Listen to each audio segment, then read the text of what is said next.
Looking for DC news and information you can use? I thought you'd never ask. Let's talk about it.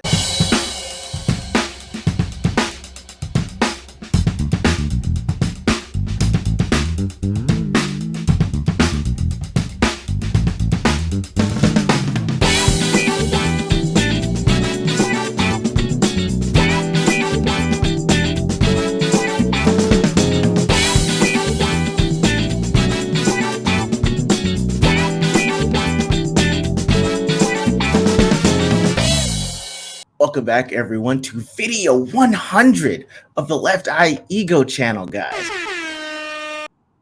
I am so excited I've reached this great milestone, and I couldn't think of anyone else to share it with better than my guy Accipiter, who was joined with me on the broadcast you'll see in a few moments.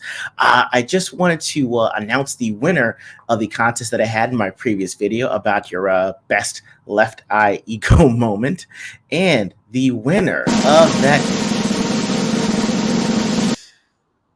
Nosferatu the Vampire. And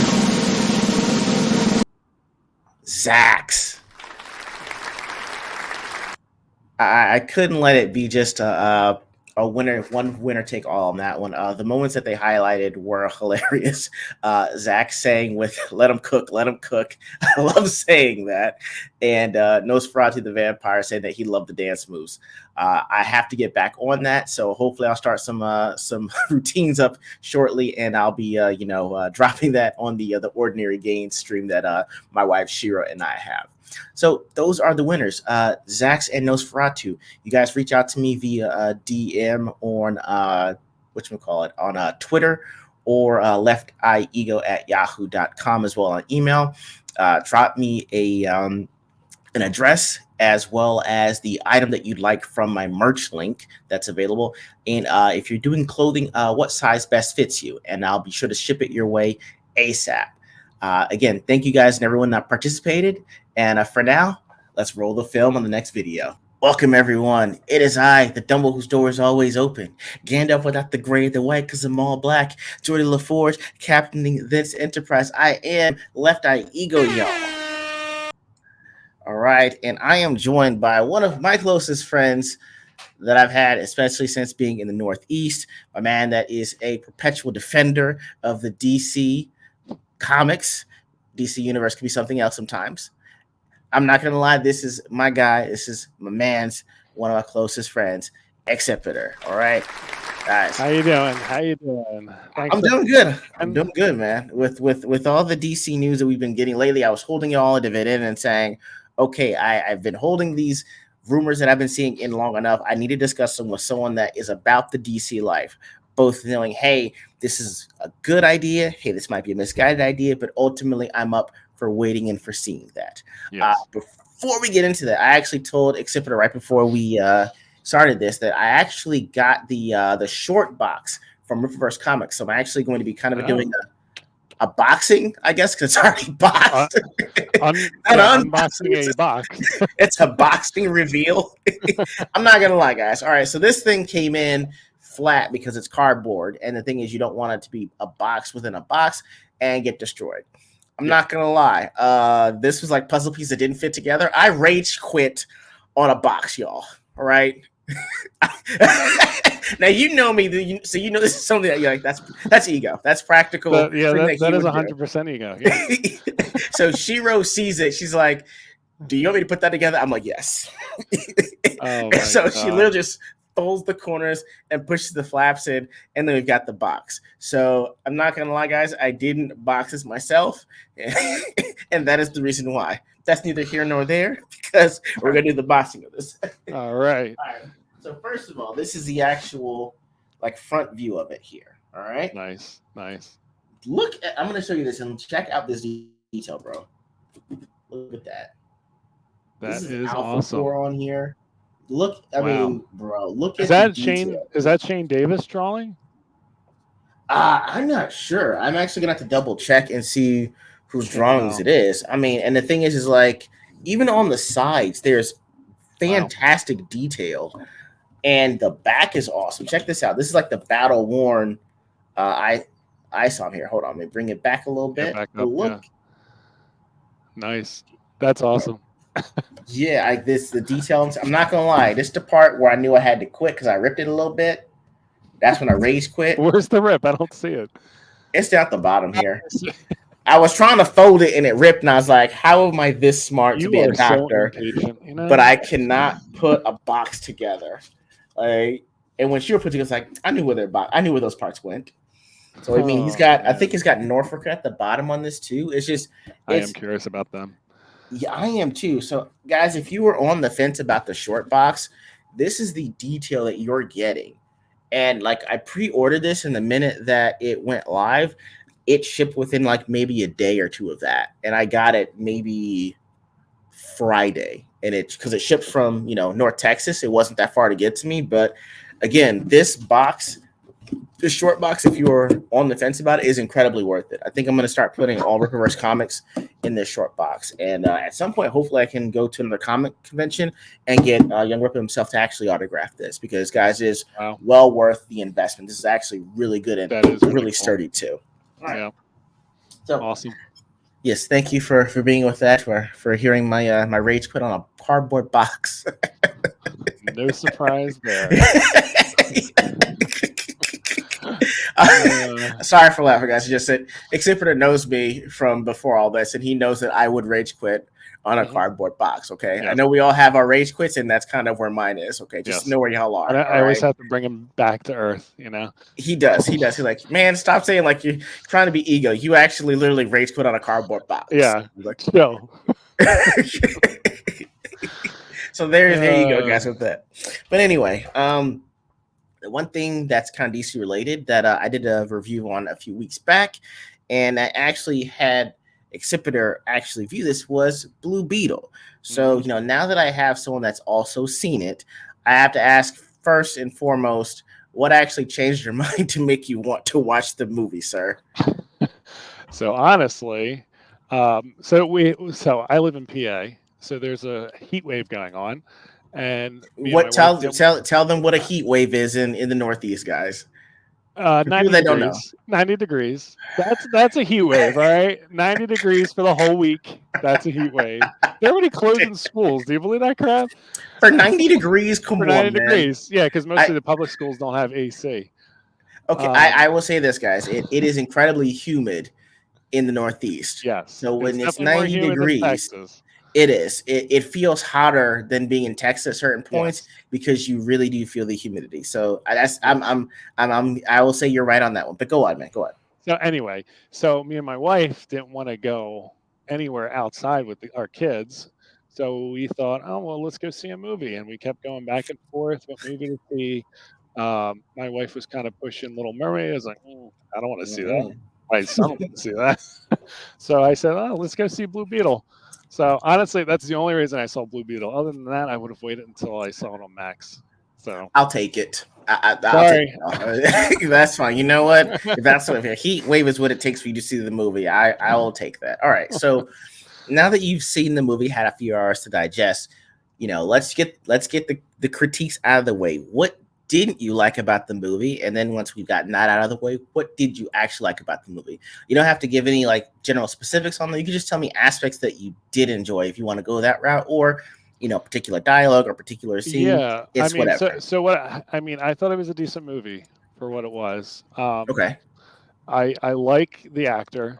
What is it, Zolo? Solo. I liked him from Cobra Kai, and I thought he was a perfect Jaime for this. Yes. I actually felt invested in him. So he did a really good job with that. I like the family aspect of the whole story. We don't get that as often anymore. Right. One of my favorite scenes, personally, I guess just being a father, was when we're doing spoilers, obviously, right? Oh yeah, dude. Of course, y'all had a few weeks, okay? I was just making sure. I don't want to spoil it. What away? But when I guess what's her face, the Court Industries and her henchmen were coming to stop get the family, Jaime's family. Yeah. And they took the family out, and the father has a heart attack, and he's dying, and Jaime's captured. He literally can't do anything about it. He's like begging for his life so he can go help his father. It was Right. actually heart wrenching. Yeah, I must Yes, that say. was. I was I actually told getting a you. little few of the feels too. I mean, because personally, my father has heart issues too. So it's like, man, Hmm. if I was him, I'd be the same freaking way. Like, He was so so. Yeah, go ahead. it was really good. And then also when they finish the movie, and they pretty much win the day, and they're on the Beetle ship, and they all kind of hug around each other. They said, "Okay, now we can cry." I was like, "Oh God Yes, damn it!" Like, I told you. I thought that was good. The emotional aspect was good. And Um, that's what I wanted to say. Go ahead. Go ahead. yeah, the fight scenes in general were good. Well, funny thing, I didn't finish all the beginning scene of uh, Jaime getting the suit because, of course, in the middle of it, like literally, he just gets the suit. He starts flying up into space. He comes down in the water. He starts flying in the city, and my son goes, he's 6 years old, by the way, and he's like, I I have to pee. I was like, are you kidding me? Right now? You can't be serious right now. So I go out there. Yeah, that deserves that. So I go out there in the bathroom. I'm waiting. I'm waiting. I'm like, okay, this is not a pee anymore. He went in there to do his number two business, and I was under out there for 5 minutes. So I under the came back. guise of a number one, he fooled Yeah. you and threw. So I left off from there to I walk in and he's fighting the first battle with Omak, and all of a sudden Jenny Cord and was it Rudy the uncle I think it's are rude. Yeah. together. I'm like, wait, whoa. Well, time out. Wait, how did they get together? And why is he fighting him? And oh god, I was so annoyed. But other than that, from what I've seen and the fight scenes between him and Omak, those were decent. I like those. I like him utilizing his karate. Very true. Very Um, true. and I of course enjoy the Easter eggs. I always enjoy those with Dan Garrett and Ted Cord, and Yes. even some of the quick origins, it seems like, of the Scarab. Although they seem to add the Aztec aspect, but well, that's I neither mean, here or there. Uh, I think it was more the fact that they're telling you it's been there a long time, so everyone would have sure, had it at some sure, point. It's just, depending on where you told me it landed. Okay, fine, whatever. yeah, I get it. That's fine. But yeah, yeah, at least they told you that at the beginning when you saw uh the initial credits running. They gave you. I like the fact they gave you visuals without anyone having to tell me anything. I yes, didn't need yeah, a yeah. minute and a half of someone giving me exposition about the scarab. Just show it to me. That's fine. I have hearing loss, but I'm not blind. Yeah, it just Just went just, right through. just Boom, boom, boom. That's what I like yeah. too with the flow. I mean, if it can engage my 6-year-old, I think the flow is pretty decent. Was your So, son like that engaged the entire time? Did he like leave a checkout point well, or? yeah, there were some moments, especially with the talking. They're or Mhm. going through the plan and everything, and Got it. obviously with the Spanish speaking, he can't. I mean, he can read, but he can't read super quick in That certain fast, words. So right? I have to kind of whisper and tell him what they're saying, and obviously I had to bleep out some of the words. Guys, I got a lot of F words in um, Spanish on that one. Yeah. And mind you, yes, I know it's PG-13. I don't need to hear hate from people. Okay. Yes, I took my 6-year-old. Who cares? It was parental PG's parental guidance. He had That's parental right. That's guidance right. that We was have there. parental Okay, guys. guidance. Um, yeah. So the things that annoyed me, Go on. well, obviously having Jenny Cord in it at all. We didn't need the daughter. I don't know why they just didn't She, have Ted she, Cord in it. I she mean, not. we all know why. Let's be real. We all know But why they had her. I was and like, and why she we wasn't had the real female either. villain. Because Right. from what I've understood, Jarvis Cord, who's Ted Cord's uncle, was a villain. So that's who it should have been, but of course they had to go Right. with Victoria. And that's why it's like it was weird because I told everyone when I did the video that she didn't exist No, until like 6 months ago. And it she was actually like, came out before the movie in the comics, yes, like seven yes, months prior, and right. now they're gonna say it's from the comics. I was like, no, but it's like that's like when they tried to make the Justice League for Zack Snyder, they tried to make a comic based out of that. You're like, I mean, I get it, but I mean, it ain't Yeah, really canon. it's not. It's Yeah, not like exactly. we know it's a merch push, not even a merch push. It's like I think the word I'm looking for is like it's trying to build credibility, like source materials. Like, but Yep. Yep. you create a character with the movie in mind. Like that's not necessarily how comics work. It's Yes. you take a character that's already in the comics that makes sense to put on the big screen. So I do understand your gripes with that. Go on. What other gripes you got, sir? Yes. Or constructive criticisms? Yes. Yes. And then obviously, you know how I feel with some of the campiness that can be in some of these movies. Okay, define campiness for those that don't know, because I know I know, and I know you know. So people that don't know, what do you define as campiness? So okay, for example, the scene with Nana, being able to carry that giant machine gun going around. Oh yeah, she knows how to work it because she has She secrets. was a That's camp to me. counter-revolutionary. That is camp to me, and it's just like I don't care for it. I get the jokes, but that's a Marvel thing, and I want you to Okay, be a little different than Marvel. okay. I'm not. That was one of like the best parts to me. It was hilarious. But I understand what you mean by camp. You wanted to stay within the reality that they'd already told us. Right, the Okay, reality they already set. okay. Um, But yeah, I mean, in general, I think it was good. I mean, there's actually stakes to be had for once. Yeah, Someone yeah, did yeah. die. Well, actually, a Yes, few people died. a few So people died. Yeah, a few people died. It wasn't like, oh no, the villain is definitely not going to win. No one's going to right, die, and everyone's okay. Yay, nice little bow right, tie at the end. right. It's like, no, You someone know, dies. He learns a lesson. The other guy dies. Omak. Um, yeah. Um, go ahead. Yeah, I'm trying to think of other things I didn't like about it, but yeah, I mean, yeah, it was Yeah, decent. and that's what I was trying to say. Like if you watch something, you came away not liking it, but having watched it, I still give you points for watching it at least.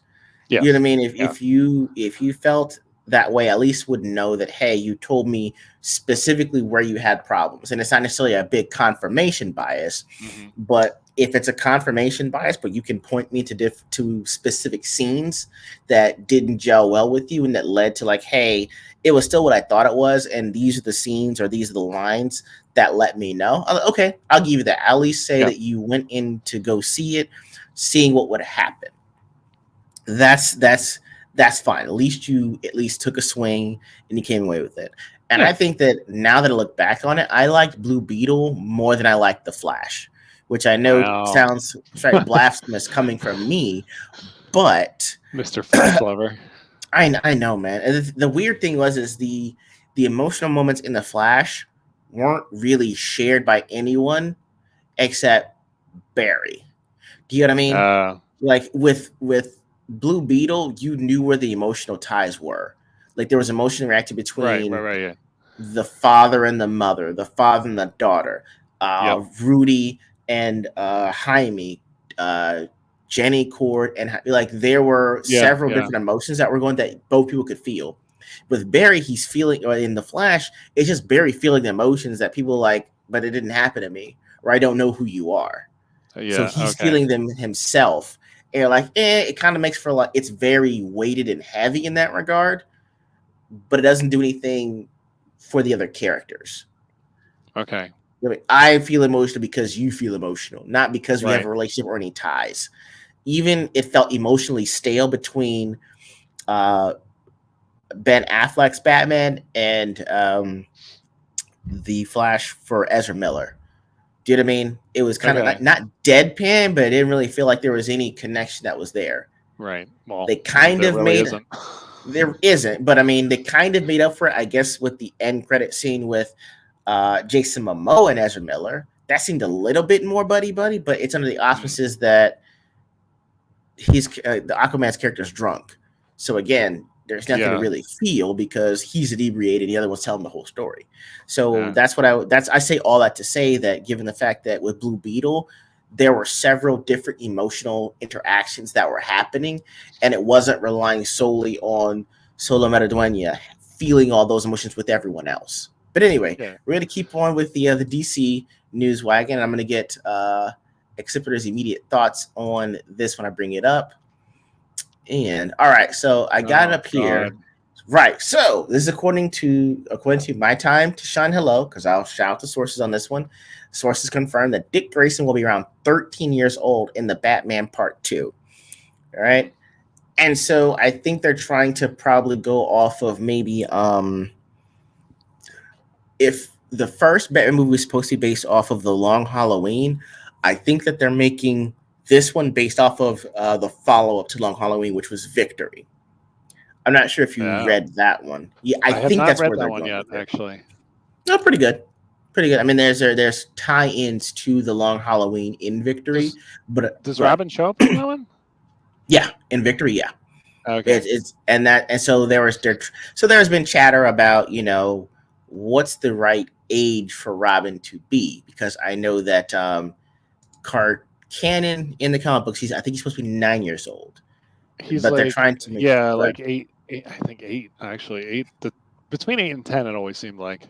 Yeah, I mean, I so I think mean, I guess go they ahead. only aged him to like 13 and like New 52. I knew that he was a little Right. older, which didn't make sense because they gave him like 5 years to be Robin, and then he was Nightwing. That's like, wow, okay, Yeah, you literally went in chronological order with, I guess, your canon. So like, I guess, but you yeah. know, But like starting at what 13, I well, don't know that's how. that's what I wanted to get your thoughts on. Like, what do you think just off of that decision? Like, good, bad, and different. I think more indifferent because I could see having an older Robin only because of having younger Robin. Just it was always weird thinking about it. Little boy in leotard. It's like what the hell are you doing, Batman? Especially with the world right now. What are you doing, Fair grabbing point. children, huh? Fair Making them point. train, Fair point. indoctrinating them. So I guess I could see the 13 years old and yeah, I don't know, but that's the thing. It's like if you're 13 years old, you have more chance of being defiant than like as opposed to a 10-year-old, like he usually Right. is, where he would, oh yeah, sure, I'll do this, I'll do that. He'll train.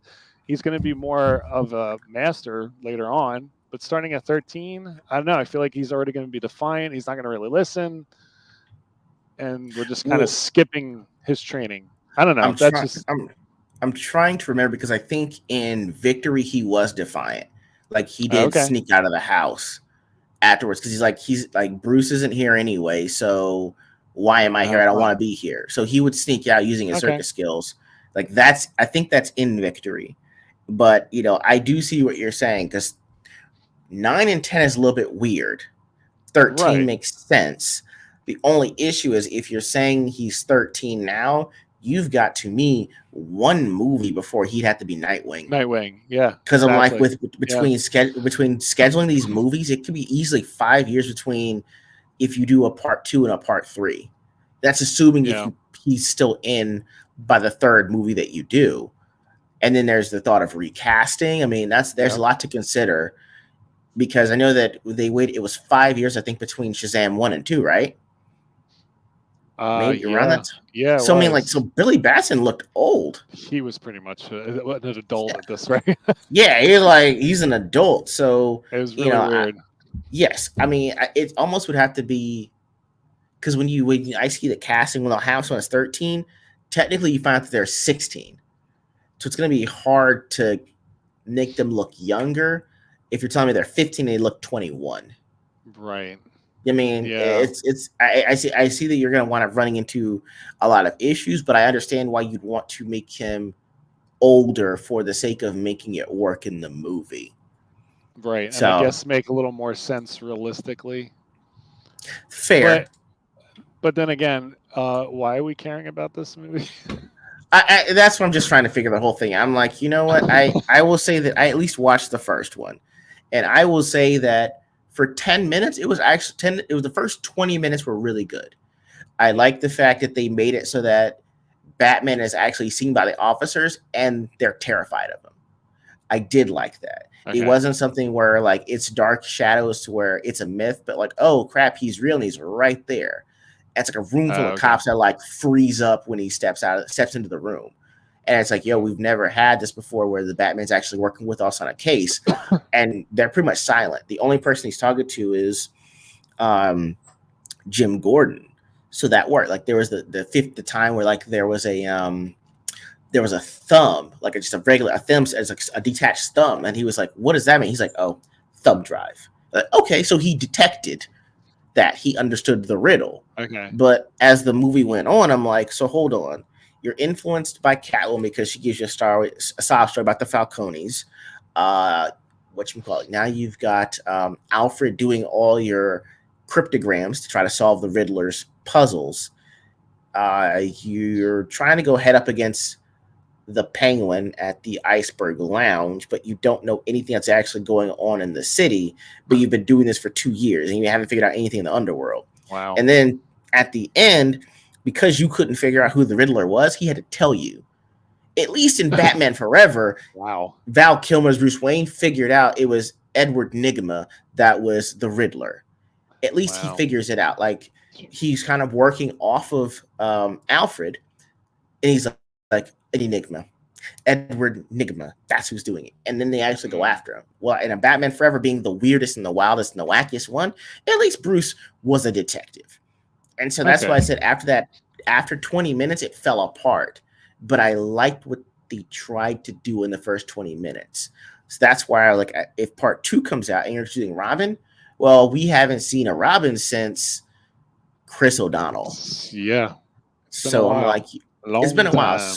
very long time. So, I said, I'll give it a shot. I'll think about giving it a shot based on what I see. And Yeah. I'm willing to give it an honest shot based on y'all saying that. So that could actually work. I would And have to so watch the first one still. it's 3 hours, bro. Oh It's boy. 3 hours. Yeah, we'll I see. got it might be better if you're watching it at home because you can take a Yeah. break from things. It was just I had a headache because of all the thunders and the booms and stuff like that. And I was already tired after I started watching it. So you can always watch it in parts. It might help. But yeah, I would say if you're interested in the second one, watch the first one and let me know what your thoughts are on it because I'd want to Okay.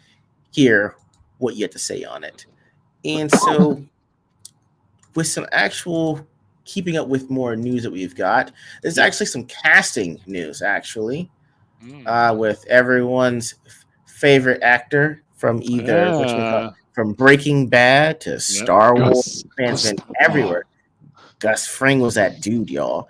Oh We've yeah. got Giancarlo Esposito is in talks with James Gunn for a DC Mm. Universe role. So I'm just going to read over a little bit here and let you gather the thoughts on it. But actor Giancarlo Esposito is in talks with DC head James Gunn over a role in the DC Universe. Gunn is rebooting DC with the DC Universe, which is set to begin with a TV series, Creature Commandos.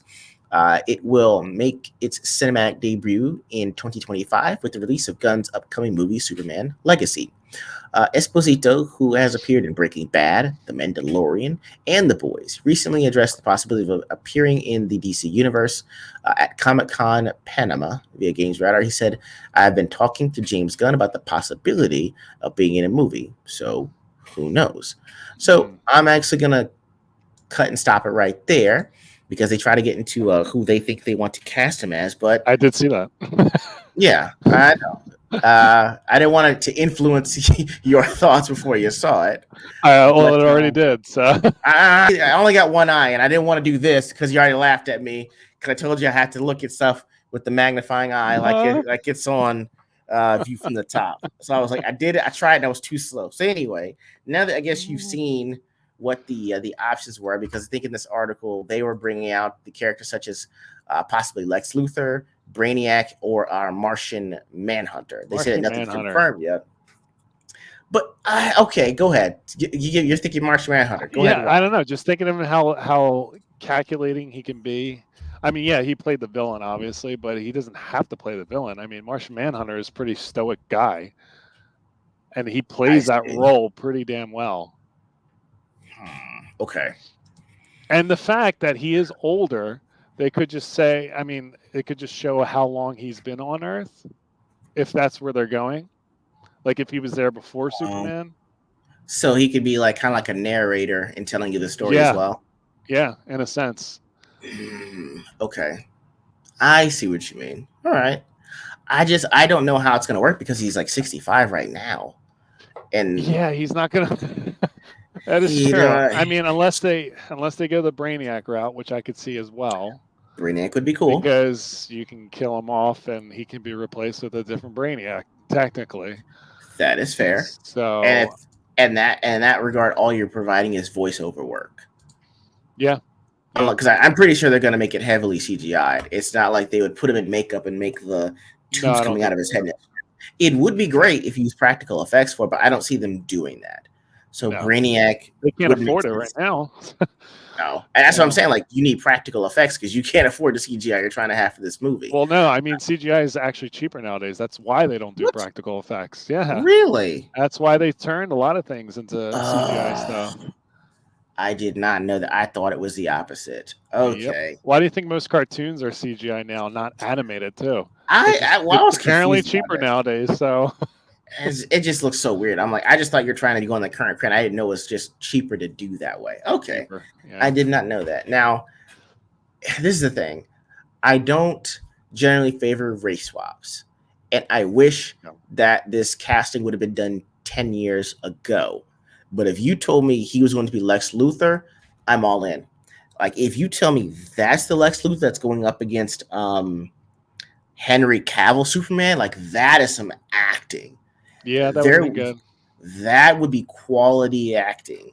Missed I just what opportunity. it is No, a I'm just it saying is a missed miss opportunity. it is a missed opportunity. I was like, you know what? Yeah, I he's wouldn't. he's way too old now. There's no way he He, could be a Lex Luthor, honestly. I, I know, Especially and with a young Superman, it's just that's too it doesn't odd. work. Too It it doesn't doesn't. work. No. No, and so Because at that's that why. point, at his Like, age, why would he? What's the point why of would he being care? jealous in someone like him? Yeah, Right. And so to me, it's like, well, I don't see him being Perry at the Daily Planet, so that doesn't work. Um, yeah. Brainiac would make sense if it's a voiceover. Martian Manhunter. I guess Red Tornado, if you wanted to get into that, you could maybe.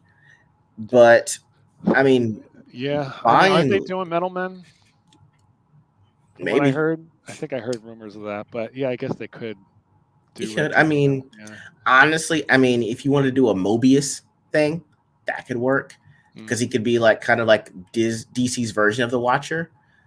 But it's just, Yeah. again, when you cast older people, I don't know if you won't necessarily want to make their role so large because you're like, how many roles are you going to get out of this if it's a movie? If it's a Right. series or it's Right. animated, there's a lot of miles you can get out of it. But a movie, if you're not committed to any other project, you can go back to back to back, but it could still be 3 months of filming, 6 months of editing, 3 months of press tours and releases. I don't know if you could do that back to back to back for like Yeah. 5 years. And so Yep. I don't know how much mods you're going to get out of it. So it's a great chance to get someone with a big name to be on it, and he does do justice to the characters that he's in that he plays. He'll give it his all. Yeah. It's just I don't know if it works long term, or if it's one of the things where you have him on just to be in that one movie and it's just in and out and that's it. So, Yeah. I don't. but I don't see anything going further, just because of how old he is. He's going to have to be a smaller role, or at least a villain that's going to not be around. right, Like, it's like, well, villain I who was like, gets killed or dies for some reason. you're like, Like, don't look for him in the sequel, y'all. yeah, he gone. Oh my goodness. uh, Well, guys, that's pretty much what we've got in terms of DC news. But Accipiter, if you've got any socials that you want people to know about, or the any of the activities that you have with your music, like, go ahead and shout them out, sir. Plug what you got. I mean, if you're in the PA area, more of Philadelphia area, you can follow at Spare Parts Rocks. I think that's our tag. And then at Super Train Band, those are two bands I'm in. One's focused 90s to early 2000s, well, 90s and 2000s rock music. Mhm. And then the other one's kind of classic rock, everyday type music. All right, Yeah, that's what I do. I'm not really too nice. much on the YouTubes, except for I'm watching you and other things. no, that's why it's always good to have an outside perspective on. And if you guys are in the PA area, please check out the band. They do a great job. They've got constant gigs. They have great energy. My man kills it on the lead guitar. It's a fun time, dude. You got to let me know if y'all ever go into recording anything, man, so we can actually like have y'all on for either a release or to Yeah, that would be plug. cool. That'd be cool to actually So write my own stuff. It's hard he though. very hard I know nowadays. life of an artist, man. I can't do it. You know me. I got a guitar that I haven't used in a What while. do you I mean? gotta You put you are strings an up. artist now doing YouTube, This is Mr. my Big Shot, art. This is Mr. my Big Shot art. now. That's why he has to bring me back down, guys. Right there. He knows I can't Uh, take, but I'm allowed 2 compliments. Okay. If I get more that's than it. that, my head gets too big. Okay, and I Yeah, can't I walk had, out I of had the to start door. bringing them down now. But God. guys, thank you so much for joining us. It was a fun time yet again. Again, check out Accipiter, check out the band as well on there. But for now, guys, E.G.O out.